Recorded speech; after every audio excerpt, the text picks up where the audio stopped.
मेरा है मन सुंदर।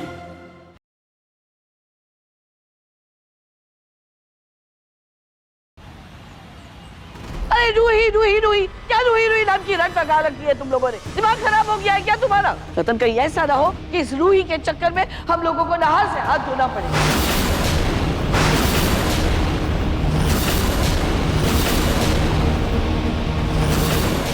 तुम सब एक काम करो,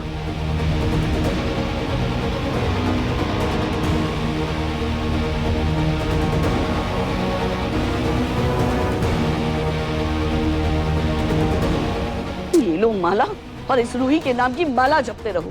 लेकिन अगर पागलपन में नहार खुद को कुछ कर लेगा ना, तो उसके बाद इस कूड़े से उठाई हुई अनाथ लड़की को जिंदगी भर सर पे बिठा के रखना, समझे?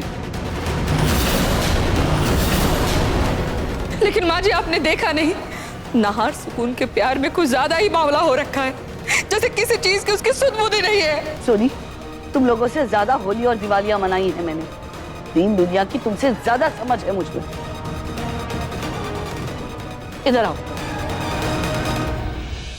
देखो, खुद अपनी आंखों से देखो। एक दूध जैसी सफेद तो दूसरी जले हुए दूध की खुरचन। आदमी का दिल हमेशा मनमोहक चीजों पर ही आता है। तुम लोगों ने नहार की शादी जबरदस्ती इस रूही से करवाई। अब तक वो जैसे तैसे मजबूरी में ये रिश्ता निभा रहा था, लेकिन अब उसे सुकून से सच में प्यार हो गया है।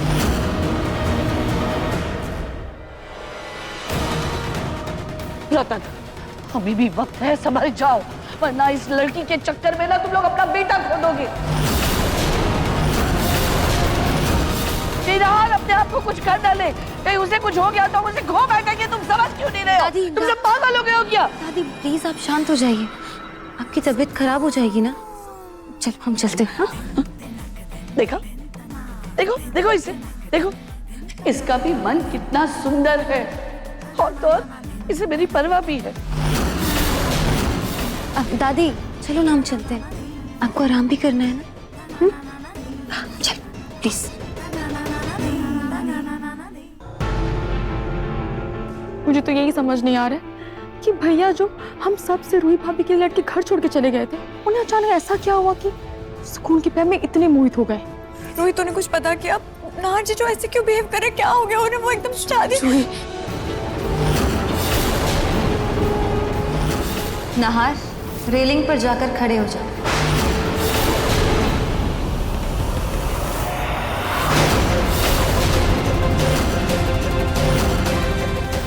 जूही, जूही तो फिक्र मत कर, सब ठीक हो जाएगा।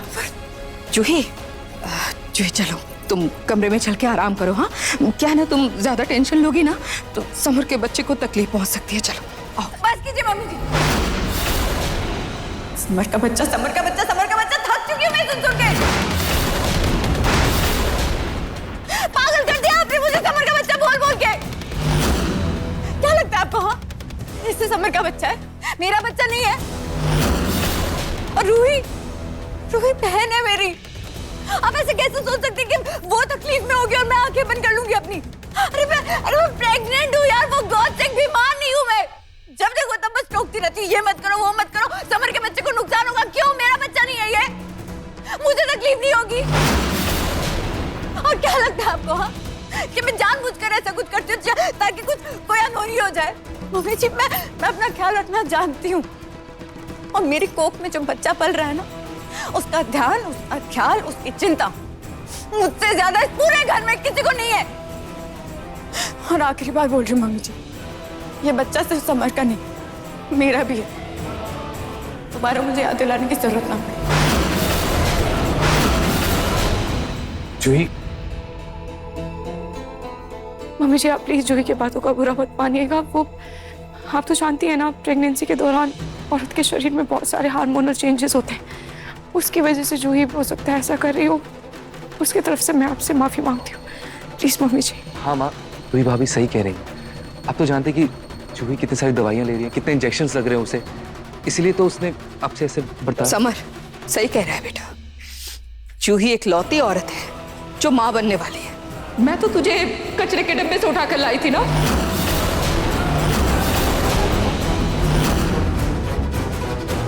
दवाइयां ले रही है। ठीक है, जिसे जो करना है करो। समर बेटा, मैं तो बस तेरे बच्चे की भलाई चाहती थी। सोनी जी, तुम आओ तो सही मैडम, यहाँ बैठो और ये पकड़ो। मैं ठीक चुपचाप करके ना सारा नारियल पानी पियो, सारा का सारा पीना, ठीक है? पता डॉक्टर ने क्या कहा है, वीकनेस हो गई है इसलिए चक्कर आ रहे थे। यार पलक, तुम बिल्कुल ख्याल रखती हो अपना। हाँ हेलो, सारा पीना सारा, हाँ ठीक है, हाँ मैं आ रहा हूँ।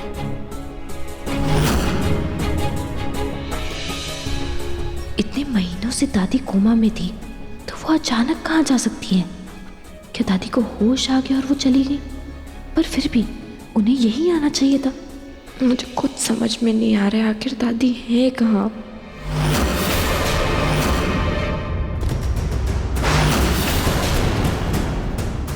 अपने नाजुक से दिमाग पर अभी से अगर इतना जोर डालोगी तो मेरी बराबरी कैसे कर पाओगी मेरी ओवर स्मार्ट बहू। जिस गली में अभी अभी कदम रखा है ना तुमने, वहां रोज का आना जाना है मेरा, इसलिए तुम्हारी हर चाल पर नजर है मेरी। इसलिए मेरी जान, जो जैसा चल रहा है ना वैसा चलने दो। अपनी कैंची जैसी ज़बान बंद रखो, समझी?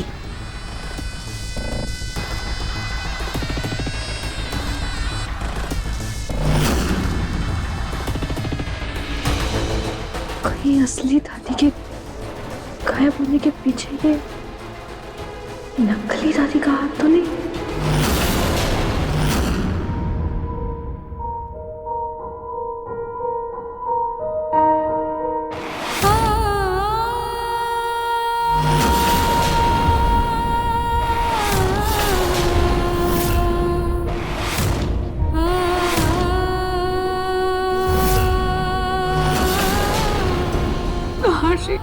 मुझे कुछ समझ में नहीं आ रहा कि मुझसे ऐसी क्या गलती हो गई, कहाँ क्या कमी रह गई जो उस सुकून ने आपको अपने वश में कर लिया। क्यों इतने समय तक मैं आपके ऐसे बर्ताव को समझ नहीं पा रही थी? क्यों? मुझे कुछ समझ में नहीं आ रहा है कि सुकून के किए गए वशीभूत को मैं उतारूं भी तो कैसे उतारूं? इसका कोई तो तोड़ होगा ना। और क्या सुकून के कहने पर आपने मेरा मंगलसूत्र तोड़ने की कोशिश की? वो तो अच्छा हुआ कि खाटू जी, आपके आशीर्वाद से मैं और नाहर जी शादी के बंधन में बने थे। अब आप ही हमारे इस बंधन की रक्षा कीजिए।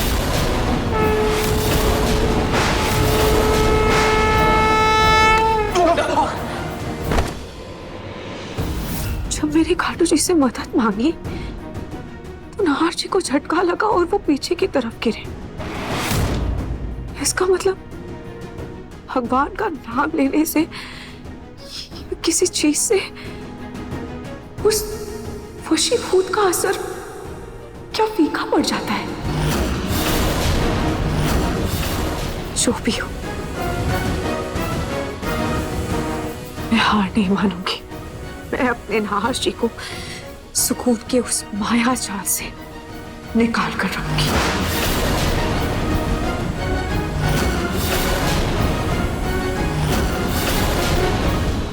सुकून, I'm really sorry। वो दुकानें बंद होने की वजह से मैं तुम्हारा मंगलसूत्र नहीं ला पाया। कल पक्का ले आऊंगा। कोई बात नहीं नाहर, बस तुम मुझसे वादा करो कि कल तुम्हारा रूही के साथ डिवोर्स होने के बाद तुम उसे धक्के मारकर इस घर से बाहर निकालोगे। मैं नहीं चाहती कि हमारे बीच में कोई तीसरा है। सुकू, हमारे बीच कोई नहीं आएगा और मैं वादा करता हूँ जैसा तुम चाहती हो बिल्कुल वैसा ही होगा। ठीक है ना, अब तुम जाओ। बाय।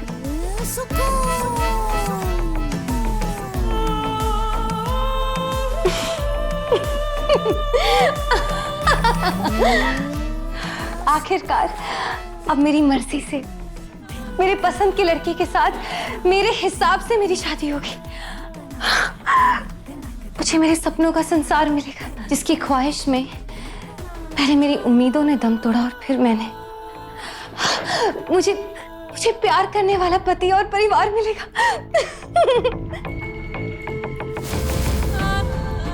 लेकिन परिवार वाले तो मान नहीं रहे। खैर कोई बात नहीं, शादी के बाद सब मुझे अपना लेंगे, और अगर फिर भी नहीं माने तो मुझे उन पर भी वही पैतरा आजमाना पड़ेगा जो मैंने नहार पर इस्तेमाल किया था।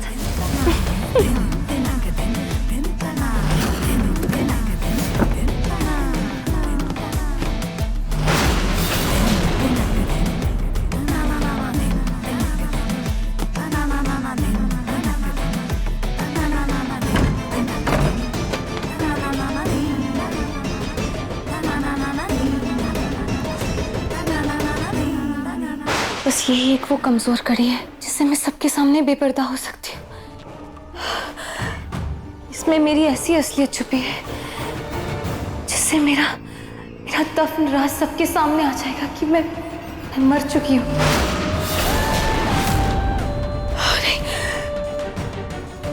मुझे इस सबूत को जलाकर राख करना होगा।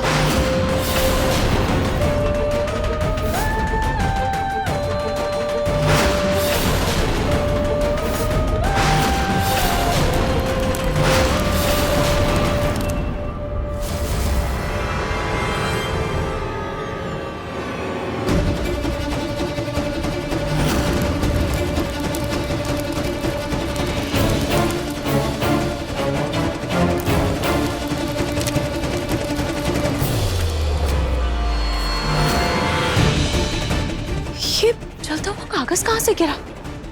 शुक्र है मैं बच गई।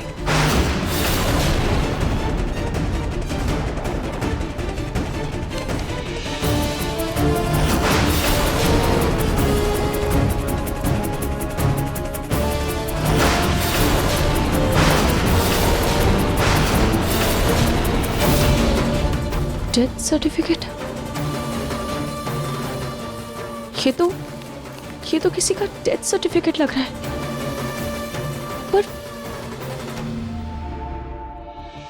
पर ये है किसका? इस पर लिखी जानकारी भी जल गई है और इस पर नंबर लिखा है। इससे कुछ पता लगाया जा सकता है, पर ये किसका है?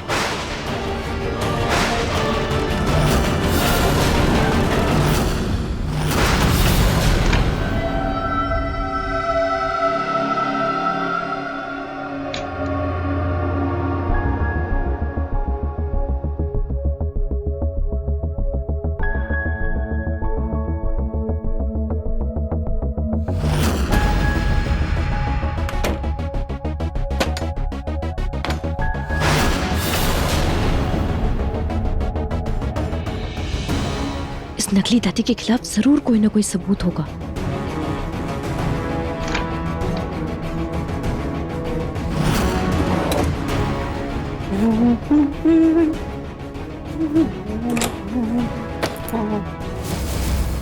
दरवाजा क्यों नहीं खुल रहा?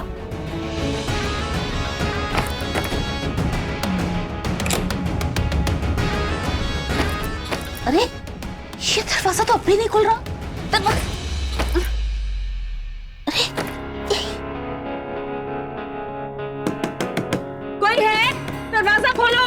प्रतीक के पापा, दरवाजा खोल दीजिए। देखिए दरवाजा नहीं खुल रहा। प्रतीक के पापा, कोई है? खोलो। दरवाजा कैसे बंद? पलक, कहीं पलक ने तो पलक मैं जानती हूँ तुम मुझे सुन रही हो। दरवाजा खोल दो रही, नहीं तो तुम्हारे साथ बहुत बुरा होगा। पलक, मैं कह रही हूँ खोलो। हे भगवान, कहीं दरवाजा पीट पीट के तोड़ ही ना दे। ये काम करती हूँ, चुपके से खोल के भाग जाती हूँ।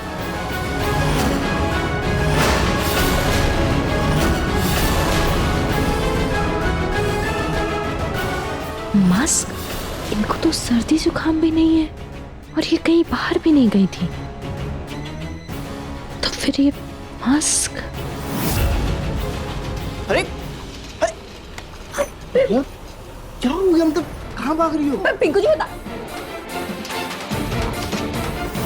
इसका मतलब वो नर्स और कोई नहीं बल्कि नकली दादी जी थी। आखिर किसने जलाई और क्यों? किसका डेथ सर्टिफिकेट हो सकता है?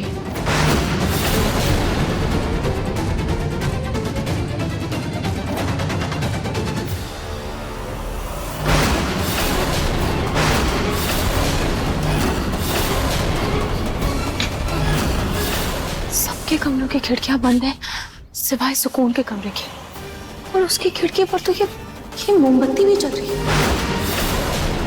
तो कहीं ये कागज सुकून में तो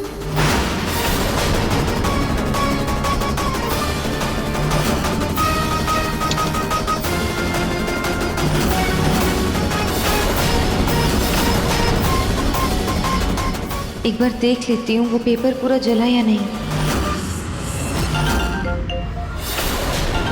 हे भगवान, मैं इस फोन को कैसे भूल गई? अरे इसी में तो होंगे सारे सब। खोलो, दरवाजा खोलो। मैं कह रही हूँ दरवाजा खोलो।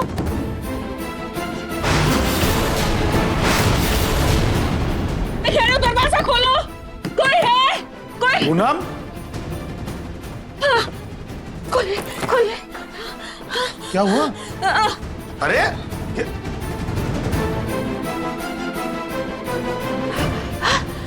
अरे क्या हुआ पूनम? क्या ढूंढ रही हैं आप? देखिए पापा, इस कमरे में कोई था ना? यहाँ? हाँ। नहीं तो यहाँ कोई नहीं था। नहीं, कोई था इस कमरे में। मेरे बाथरूम का दरवाजा किसने बंद किया? बाथरूम का दरवाजा मेरे बंद था। अच्छा, बाथरूम का दरवाजा। क्या है पूनम, वो बाथरूम की कुंडी है ना, वो थोड़ी लूज है, बहुत बार जोर से बंद करने पे लग जाती है। इतनी गर्मी थी बाथरूम के अंदर, मेरे पसीने के मारे बुरा हाल हो गया।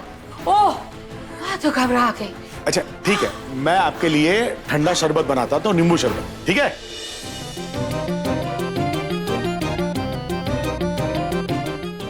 प्रतीक के पापा, चीनी थोड़ी ज्यादा।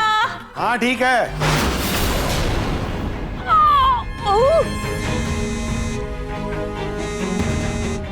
बॉस, उस पूनम को सही जगह छुपा दिया है, आप टेंशन मत लेना। मेरा फोन कहाँ है? मेरा फोन है तो लगाया था चार्जिंग पर। फोन कहाँ गया मेरा? फोन पूनम जी, आ रही हूँ।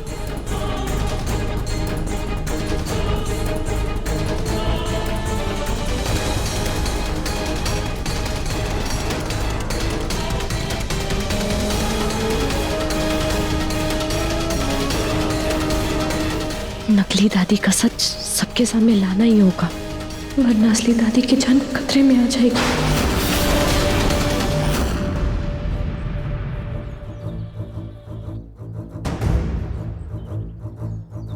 पर सुकून ऐसे चोरी छुपे इस कागज को क्यों जलाएगी? कहीं ये उसके पति का तो नहीं है, पर उसको ऐसे चोरी छुपे इसे जलाने की क्या जरूरत है? उसने तो मुझे बताया था कि इन सब के बारे में उसने नाहर जी को बताया है। नाहर जी को पहले से पता है, क्या पता उसे परिवार वालों से उसके पति के बारे में छुपाना हो, इसीलिए वो इसे जला रही थी। पर पता नहीं क्यों मुझे ऐसा लग रहा है जैसे ये आधा जला कागज ही मुझे सुकून और उसके हर राज से पर्दा उठाने में मदद करे। रूही,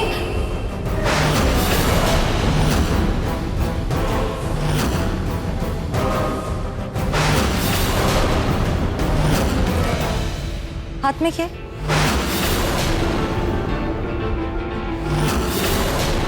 हाथ में क्या छुपा रही हो तुम?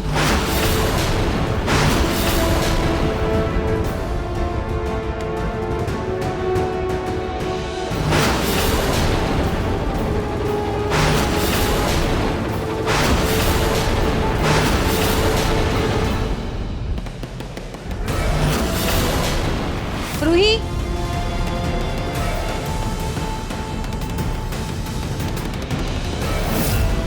काजल है। काजल की कालिक है या आंसुओं के साथ बहते तुम्हारे अरमान? रो लो, अच्छे से रो लो। रोगी नहीं तो तुम्हारा दर्द हल्का कैसे होगा? आफ्टर ऑल मैंने तुमसे तुम्हारी जिंदगी, तुम्हारा प्यार, तुम्हारा नहार जो छीन रही हूँ तुमसे। कब तक रोगी? हाँ, कब तक आंसू बहाओगी? आई मीन, ये दर्द तो जिंदगी भर का है ना। क्योंकि बहुत जल्द तुम्हारी इस घर से विदाई होगी और मेरा गृह प्रवेश। मेरी मानो तो ये आंसू बहाने की जगह तुम अपनी आगे आने वाली जिंदगी के बारे में सोचो रूही, और अपने लिए एक अलग रास्ता चुनो। क्योंकि बहुत जल्द ना तुम्हारे पास ये घर होगा और ना ही साथ देने वाला तुम्हारा पति। सोचना मेरी बात को।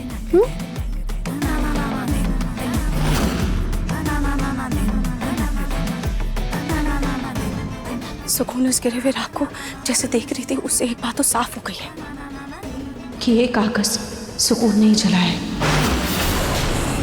सुकून, तुम एक बात भूल गई कि गलत के मायने सच के आगे वैसे ही होती है जैसे सूरज के सामने जलते हुए दिए की रोशनी।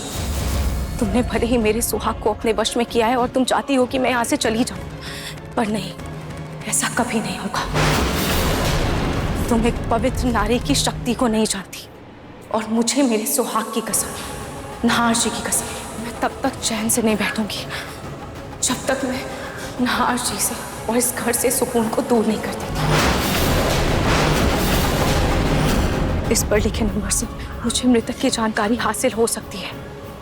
उसके बाद मैं सुकून के राज तक पहुंच सकती हूँ।